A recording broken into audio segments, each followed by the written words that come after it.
Okay, our next reader is Paula Kerman.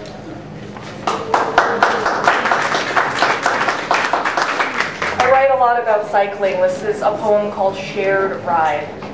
These are the summer days I remember, riding through breezes, stopping for coffee at usual places, freckles glowing softly against my cinnamon skin.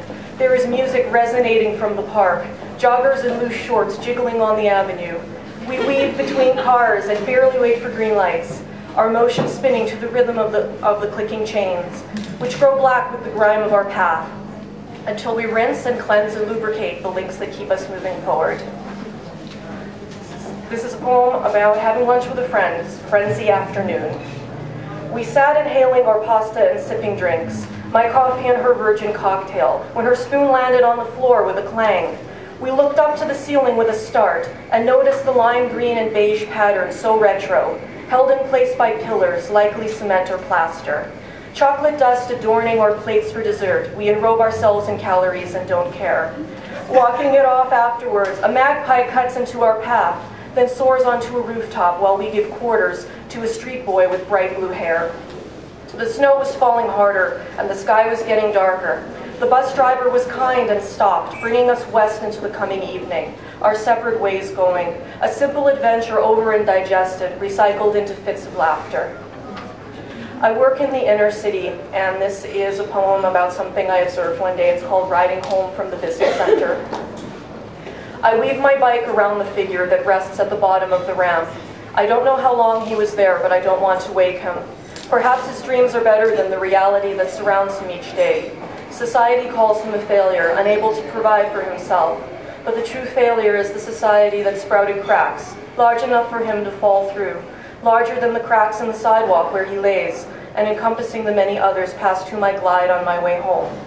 Marginalizing life beyond picket fences, casting blame for sad circumstances, ignoring the failings of a system that guides our desires, our possessions, our decisions, while our pockets turn inside out and wallets are empty. Those who lead move the funds to guns, artillery munitions that take lives away instead of building them. I keep pedaling further and further, expecting to witness more of the same. The next time I roll through, one figure asleep in my path will be replaced by another, whose anonymous presence is a constant reflection of the other side of this two-way mirror called life. I'm involved in the activist movement. This is a poem I co-wrote with my friend Radhika Randy. This is called We Know. You tell us we shouldn't protest the gross hoarding of ever more wealth by those who already have too much, because we'll all be bathed in the gentle rain of trickle down. But we know it's just a scam. You tell us we need our hydrocarbon way of life. As the planet melts, it's not really happening, or industry's not to blame, or it'll be good for us. But we know it's just another con job. You tell us to fight the next good war against the new enemy over there. Never mind that you created the monster you now claim hides under our bed. The poor should do the fighting, and it's just a coincidence when the corporations cash in. But we know it's just a lie. So go ahead, you movers and shakers. The same tired old story just never gets old. As long as you can keep on doing business as usual, we'll go along as we always have, your silent partner in the charade you dance. What choice have we got when you have the power? Just remember, we know. And one final poem. This is about free trade, and it's set in a cafe in Mexico. It's called Muchas Gracias. Would Señor like another Corona with his plate of nachos? How about the Señora? Anybody else? Thank you. Yes, I have worked way hard on my English. The resort is to your liking? Good, good. The sport fishing expedition and scuba diving went well? No, I have never done either one myself. Yes, those paper hats do make you look like authentic banditos.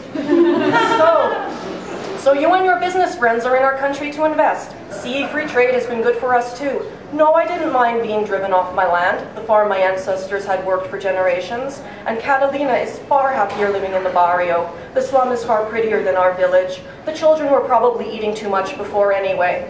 I'd much rather work here as your waiter. Gracias for the tips. Gracias, gracias. Is Señor satisfied yet, or does he want still more? Maybe another round of drinks for the table? Maybe more of our food? Maybe the tip of my boot up Señor's condescending gringo ass?